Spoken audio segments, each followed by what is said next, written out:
Leitura da Epístola de São Paulo Apóstolo aos Coríntios. Irmãos, dou sempre graças a meu Deus, a vosso respeito, por causa da graça de Deus, a vós dada em Cristo Jesus. Pois nele fostes enriquecidos em tudo, em toda palavra e em todo conhecimento, conforme o testemunho de Cristo confirmado em vós. E assim não tendes falta de nenhum dom, vós que aguardais a revelação de nosso Senhor Jesus Cristo. É Ele que vos confirmará irrepreensíveis até o fim, no dia de nosso Senhor Jesus Cristo. Sequência do Santo Evangelho segundo São Mateus. Naquele tempo, Jesus entrou num barco, atravessou o mar e foi até a sua cidade. Apresentaram-lhe então um paralítico deitado numa maca. Vendo a fé que tinham, Jesus disse ao paralítico: coragem, filho, os teus pecados estão perdoados. Então alguns escribas pensaram consigo: ele blasfema. Jesus, porém, conhecendo seus pensamentos, disse-lhes: por que pensais o mal em vossos corações?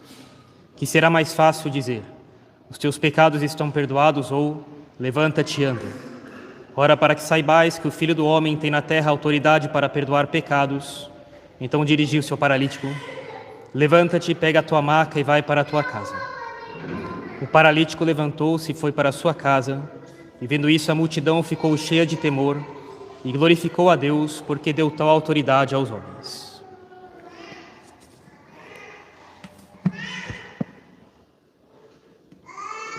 Em nome do Pai, do Filho e do Espírito Santo. Amém.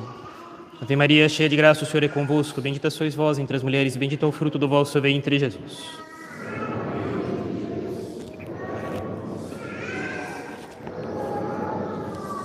Nossa Senhora das Dores. Podem sentar, por favor. Bem, hoje nós continuaremos fazendo algumas considerações na sequência do último sermão sobre o sacramento da confissão. São certas considerações que são fundamentadas nos princípios gerais ensinados no Catecismo de São Pio X, nos catecismos para adultos, mas com algumas considerações a mais, certos modos de ver as coisas que ajudam o penitente na hora de se confessar. Falamos, saber se confessar não é algo intuitivo. E assim, ao final destes sermões, todos serão capazes de se acusar muito melhor dos seus pecados e de tirar máximo proveito do sacramento da confissão. No último sermão, nós falamos que a confissão produzirá seus resultados se os padres no confessionário e os penitentes que vão se confessar não desnaturarem a confissão, se eles evitarem alterá-la e fazê-la ser uma outra coisa que ela não é. E ela é um sacramento para perdoar pecados. Ela não é outra coisa. Quanto mais o padre e o penitente se ocuparem de pecados, na acusação do pecador arrependido, mais as confissões serão fecundas. Uma das funções sacerdotais é de ajudar o penitente a preparar a matéria da confissão. Nós falamos da última vez, essa matéria é a acusação dos pecados pelo penitente. A apresentação verbal e audível pelo penitente dos pecados que ele cometeu. Por isso, gostaria de dizer aqui, um pequeno parênteses, por isso o sacramento da extrema-unção é, e pode ser em certos casos, ainda mais importante. Se um doente se encontra inconsciente, prestes a morrer ou com risco de morrer, se ele não pode acusar os seus pecados, ele está inconsciente, ele está entubado, ele está sedado, que matéria da confissão haverá? É verdade que existem poucos teólogos que pensam outra coisa a respeito, mas a maioria esmagadora dos teólogos, todos os tomistas em princípio também, são claros em afirmar que a matéria da absolvição são os pecados acusados. Ora, se a pessoa não é capaz de acusar seus pecados, como fazer? De que modo ela será perdoada? Pois bem, é aqui que entra a extrema-unção. A extrema-unção perdoa os pecados do fiel, mesmo se ele não pode acusá-los. Basta ele estar arrependido. E ao ser ungido, o sacramento da extrema-unção perdoará os pecados que ele não pode acusar. os pecados que ele se encontra impossibilitado de acusar.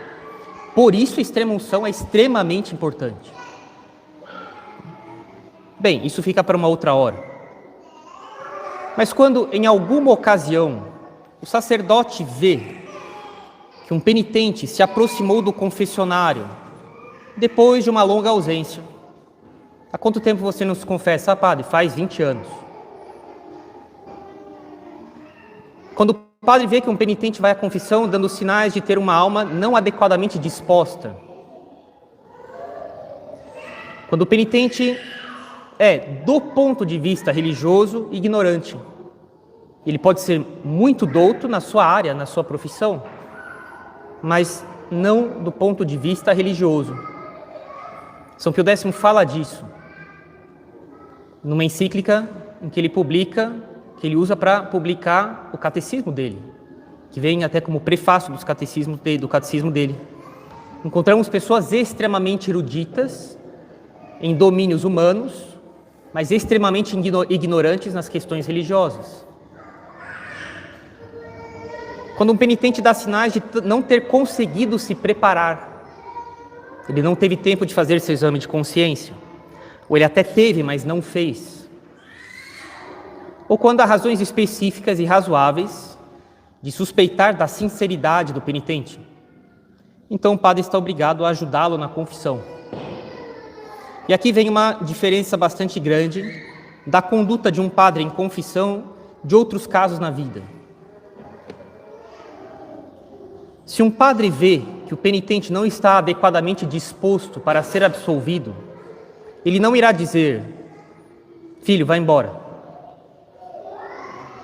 Ele tem obrigação de dever de estado de confessor, de ali, na confissão, fazer o necessário para dispô-lo a ser absolvido ali na hora. Isso é de um grande consolo para o penitente. Mas atenção, vamos com calma.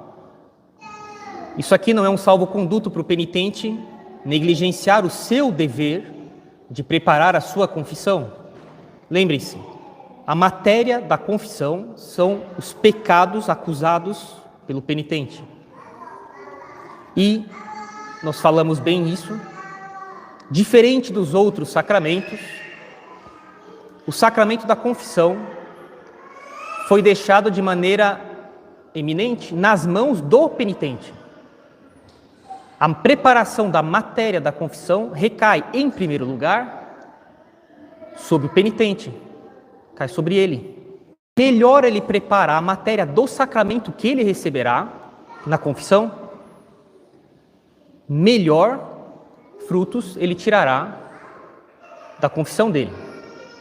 Jesus Cristo julgou que confiar de maneira obrigatória a preparação da matéria da confissão ao fiel e não ao padre em primeiro lugar seria extremamente proveitoso, seria melhor do que de outro modo. Bem, o padre irá ajudar o penitente a ser sincero na acusação, a ter uma verdadeira contrição, um verdadeiro arrependimento, um propósito firme. São os 3 elementos essenciais da matéria do sacramento da confissão. Acusação adequada dos pecados. Dizer, por exemplo, padre, salvo roubar e matar, já fiz de tudo. Isso não basta. É necessário uma acusação adequada dos pecados. É necessário apresentá-los especificamente. É como se alguém voltasse do passeio no zoológico e alguém perguntasse: como foi o passeio? O que você viu lá? E a pessoa dissesse: ah, eu vi animais. Não, eu quero saber que animais havia no zoológico: zebra, girafa, leão, crocodilo. Eu preciso saber a espécie do animal. Na confissão, o padre precisa saber a espécie do pecado e não simplesmente dizer: padre, salvo roubar ou matar, já fiz de tudo. Acusação adequada dos pecados. Segunda coisa essencial, acusação que vem de um verdadeiro arrependimento. Essa é outra diferença entre o sacramento da confissão e o sacramento da extrema-unção. Nos 2 sacramentos é necessário estar arrependido dos seus pecados. Mas o arrependimento da confissão é um arrependimento um pouco curioso. É um arrependimento que a pessoa tem dos seus pecados e que a leva a ir se confessar. A pessoa está arrependida dos pecados dela e ela não fica em casa falando: ah, meu Jesus, me desculpa por tê-lo ofendido, me perdoe os meus pecados, ponto. Eu não quero mais fazer. Pode até ser. Só que é um arrependimento que não a leva a ir se confessar. Para a confissão é necessário um arrependimento que fez ela sair de casa para ir se confessar. Um arrependimento que a move a ir se acusar dos seus pecados. Isso é necessário. Na extrema-unção, não. Essa pessoa que em casa disse: meu Deus, perdoai-me, nunca mais vos ofenderei. E esse arrependimento é sincero. Mas não é um arrependimento que a leva a ir se confessar, ele é suficiente para a validade da extrema-unção. Por isso é necessária a extrema-unção, ela é muito importante. Pode ser que a pessoa tenha se arrependido e ponto, sem ter a intenção de se confessar. Ela não teve um arrependimento que a levasse a ir se confessar, mas que de fato foi suficiente para ela estar arrependida. Isso será suficiente para a validade da extrema-unção. Mas para a confissão, não. O arrependimento da confissão é um arrependimento que faz ela sair de casa para ir se confessar. Isso é necessário, isso daí. A acusação adequada dos pecados, essa acusação é fruto do arrependimento que a moveu a ir se confessar. E um propósito firme contra o pecado. Se é de pecado grave, tem que ter o propósito de erradicá-lo. Erradicá-lo agora. Se é um pecado venial, que pelo menos a pessoa tenha a intenção de diminuí-los. E isso bastará. Pois bem, como dissemos, o padre deve ajudar o penitente a garantir essas coisas na hora da sua acusação. E o padre deve ajudá-lo de jeito ágil. Toda a habilidade do confessor está em saber confessar os penitentes rápido e bem. O confessionário, nós falamos, é uma espécie de fila de atendimento médico em que cada paciente espera na fila o momento de ser atendido por um médico habilidoso. E os bons médicos têm a arte de fazer suas cirurgias rápido e bem feitas, mas rápido. E um bom padre na confissão também. Eu me lembro uma vez, era numa aula, mas era uma aula no centro cirúrgico. E o paciente era uma cirurgia de peito aberto no coração dele. Coração parado, sangue passando por fora do corpo. E eu pergunto para o professor: professor, quanto tempo o coração pode ficar parado? E ele, sem tirar os olhos do paciente, me diz: o mínimo possível. O cirurgião faz o seu trabalho rápido e bem feito. Assim também é na confissão. As confissões devem ser rápidas. Isso não quer dizer, mais um outro salvo-conduto, de se confessar de qualquer jeito. Mas as confissões têm que ser rápidas, objetivas e diretas, sem falar nada de inútil ao confessor. Mais para frente vamos falar um pouco sobre isso. Essa intervenção do padre sobre o penitente, sobre o modo como ele se acusa, sobre a qualidade do arrependimento dele, é uma consequência direta do que nós já falamos em alguns sermões, quando tratamos de certos problemas entre fiéis que frequentam o rito romano tradicional. Nós falamos da necessidade de ter uma teologia moral caridosa. Nós falamos que um dos problemas é a criação de sistemas morais péssimos, que são marcados por tudo menos por caridade e por fundamento sólido na doutrina de Jesus Cristo, que é uma doutrina caridosa. E uma teologia moral caridosa, vocês vão se lembrar, é aquela que preserva as almas de uma severidade moral indiscreta, ver pecado onde não há.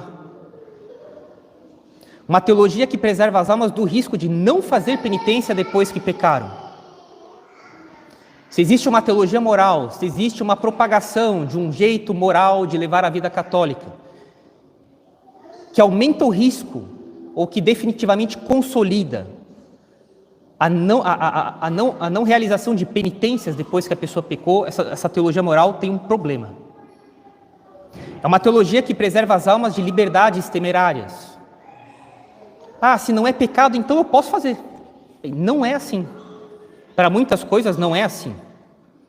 Certas coisas podem não ser em si mesmo pecado, mas são facilitadores de pecado. Vamos ser bem sinceros. Namorados andarem sozinhos no carro. É óbvio que não é em si mesmo sempre pecado, como aborto, blasfêmia, eutanásia, idolatria. Óbvio que não. Mas é uma baita ocasião de pecado. Se essas coisas não são enquadradas, aonde os namorados vão parar?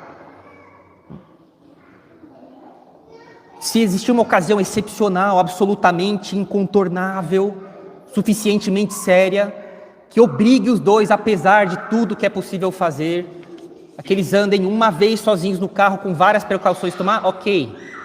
Agora, que isso seja uma coisa habitual, isso não vai acabar bem. Mas não é porque não é equiparável ao aborto, à eutanásia que eu posso fazer. Uma teologia moral, caridosa, preserva as almas de liberdades temerárias. É uma teologia que preserva as almas de ilusões, que impede as almas de crer que elas estão dispensadas de quitar certos deveres, dos quais elas ainda não estão certas de terem quitado. E uma teologia moral caridosa é, finalmente, uma teologia que inocenta as pessoas. Inocenta as pessoas não vendo pecado onde não tem, dizendo que há pecado onde há para as pessoas não fazerem, que absolve o pecador arrependido e que leva as pessoas a fazer penitência para elas serem inocentadas não só da culpa, mas da pena que elas merecem. Ora, como uma teologia moral caridosa procura absolver o pecador arrependido de maneira correta? Então, um dos frutos de uma teologia moral caridosa no confessor é que o confessor ajude o penitente a se acusar bem. Caso o penitente mostre falhas na acusação, na preparação da matéria da confissão, na acusação arrependida dos pecados. Por exemplo, se o penitente se aproxima para se confessar porque ele quer arranjar um emprego, ele está desempregado e ele quer uma ajuda de Deus para conseguir um emprego. E ele pensa assim: bem, se eu for me confessar, Deus me dará um emprego novo. É uma finalidade natural. Não existe aqui nenhum ato de arrependimento movido por nenhum princípio sobrenatural da fé. Ele visa uma meta humana. Bem, pode ser uma ocasião do confessor ali na hora se aproveitar para acrescentar um motivo sobrenatural a esse arrependimento que não basta para ser absolvido. O padre vai ter que ajudá-lo a sobrenaturalizar esse arrependimento. Mas é um arrependimento que não basta para ser absolvido. Finalidades naturais, metas nesse mundo, não bastam para ser absolvido em confissão. O padre, se ele vê que o penitente não está objetivamente bem disposto, pode ser que o penitente nem se dê conta, mas o padre se dá conta. Afinal de contas, ele estuda para isso. Ele ajudará o penitente. Mas como todo sistema correto, nesse mundo, a teologia moral caridosa tem inimigos. E quando se trata de confissão, esses inimigos dizem: não, o padre não precisa intervir sobre o penitente. Afirmam que é inoportuno que o padre fique fazendo perguntas se for necessário. Se for necessário suprir alguma falha do penitente na confissão. Afirmam que o padre nunca deve perguntar nada, que isso é indiscreto, que isso é um absurdo. Ou simplesmente a falta de caridade do padre, a falta de zelo dele pelos interesses de Deus, levará o confessor a sequer se mexer e confessar o penitente de um modo passivo demais, em que o confessor não intervém nunca, jamais, com penitente algum. Isso está errado. Isso é tão comum hoje em dia que todo padre já teve a experiência ao longo da vida, de vez ou outra, encontrar algum penitente que ficava incomodado que o padre colocasse uma ou duas perguntas para completar adequadamente a confissão dos pecados. O penitente não sabia se confessar e o padre, precisando formar melhor a matéria da confissão, fazendo uma outra pergunta, o penitente ficava incomodado, achando que o padre estava sendo curioso. Não, o padre faz o dever dele, ele precisa concretizar a matéria do sacramento. Como nós falamos da última vez, Faz parte da paisagem geral da vida de um confessor, que aqui e ali ele acabe pegando penitentes que vão se confessar sem disposições necessárias para a absolvição. Talvez o penitente nem se dê conta, por ignorância mesmo. Falamos que os confessores observam no mundo um fenômeno muito espantoso, muito singular. É o número de penitentes que vão se confessar sem levar a matéria adequada para o sacramento ser feito. E como explicar essa anomalia? Se o penitente não está arrependido, por que ele foi pedir perdão? E se ele tem o desejo do perdão, por que não se arrependeu? É uma contradição isso daí. Mas é contradição de pecadores, filhos de Adão, que nem sempre são muito coerentes. A pessoa ela não tem coragem de fazer penitência, mas ao mesmo tempo ela fica incomodada que ela está em pecado. E ela se apresenta para se confessar sem se apresentar realmente. E muitos que se apresentam assim, só precisariam, até gostariam que o padre as ajudasse no confessionário, e eles tomariam coragem ali na hora. E essas coisas valem sobretudo quanto à sinceridade do penitente na hora de acusar os pecados. Vale sobretudo para o péssimo hábito de falar as coisas pela metade. A pessoa se acusa, mas não se acusa. E é uma advertência geral dada aos padres nos manuais de pastoral, para ajudar os padres a saber confessar. É uma advertência geral que os padres tomem cuidado com o flagelo de confissões incompletas. Os manuais dizem que é um problema universal. Não que seja um problema que ataque todas as pessoas, não é nada disso. Mas é um problema presente em todas as épocas do mundo, em todos os lugares, com todas as categorias de almas. E o que torna a coisa pior é que existe uma tendência às pessoas a camuflar esse péssimo hábito de falar as coisas pela metade. O fiel que se encontra numa situação assim, ele fica atenuando para si mesmo a coisa, porque é pesado ele se reconhecer claramente como um enganador. O padre fica amenizando a coisa para não ter o trabalho de cavar mais fundo na hora da confissão, o tanto quanto for necessário. E a confissão acaba sendo mal feita. A pessoa diz, mas não diz. Ela se acusa, mas atenua as coisas. O pecado é dito de um modo geral demais, quando seria necessário especificá-lo. Usam-se eufemismos, mas finalmente o pecado não é apresentado claramente. Que padre ao longo da sua vida já não ouviu: padre, tive maus pensamentos, ponto.